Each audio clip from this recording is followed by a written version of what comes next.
Hello friends, வணக்கம். வாங்க இன்றைக்கி நம்ம வீடியோவில் சூப்பரான டேஸ்ட்டில் முட்டை கொத்து சப்பாத்தி எப்படி பண்ணுறதுன்னு பார்க்கலாம்.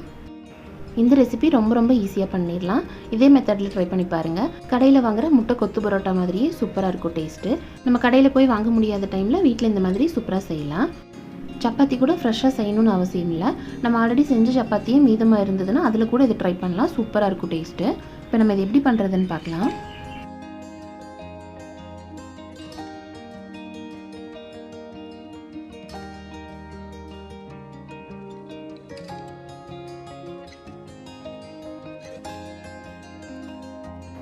இப்போ ஃபஸ்ட் இதுக்கு தேவையான அளவுக்கு சப்பாத்தி கட் பண்ணி எடுத்துக்கலாம். ரொம்ப பெருசாகவும் இல்லாமல் ரொம்ப சின்னதாகவும் கட் பண்ணிடக்கூடாது. இந்த மாதிரி மீடியமாக கட் பண்ணி எடுத்துக்கலாம். நான் 2 சப்பாத்தி எடுத்துருக்கேன். அதோட ஒரு பெரிய வெங்காயம் நல்லா பொடியாக கட் பண்ணி எடுத்துக்கலாம். சின்னதாக ஒரு தக்காளி, கொஞ்சமாக கருவேப்பிலை, கொத்தமல்லி எடுத்துக்கலாம். 2 முட்டை எடுத்துக்கலாம். சப்பாத்தி எவ்வளோ எடுக்கிறோமோ அதுக்கு ஈக்குவலாக முட்டை எடுத்துக்கலாம். அப்போ தான் டேஸ்ட் நல்லாயிருக்கும். எண்ணெய் நல்லா சூடானதும் ஃபஸ்ட்டு வெங்காயத்தை சேர்த்து நல்லா வதக்கிடலாம். வெங்காயம் இந்தளவுக்கு வதங்கினதும் தக்காளியை சேர்த்து வதக்கிடலாம். தக்காளி ரொம்ப மசியணும்னு இல்லை, ஓரளவுக்கு வதக்கினாலே போதும்.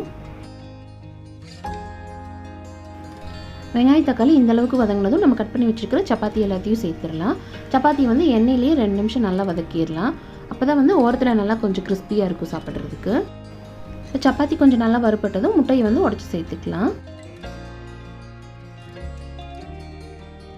இப்போ தேவையான அளவுக்கு உப்பு போட்டுக்கலாம். இப்போ இதோட காரத்துக்கு தேவையான அளவுக்கு மிளகாய் தூள் சேர்த்துக்கலாம். அதோட 1/2 ஸ்பூன் அளவுக்கு கரம் மசாலா சேர்த்துக்கலாம், நல்ல வாசனைக்காக. இப்போ இதை நல்லா கலந்து மட்டும் விட்டுடலாம். முட்டை ஒரு பாதி அளவுக்கு வேகட்டும், அதுக்கப்புறமா கொத்தி விட்டுக்கலாம்.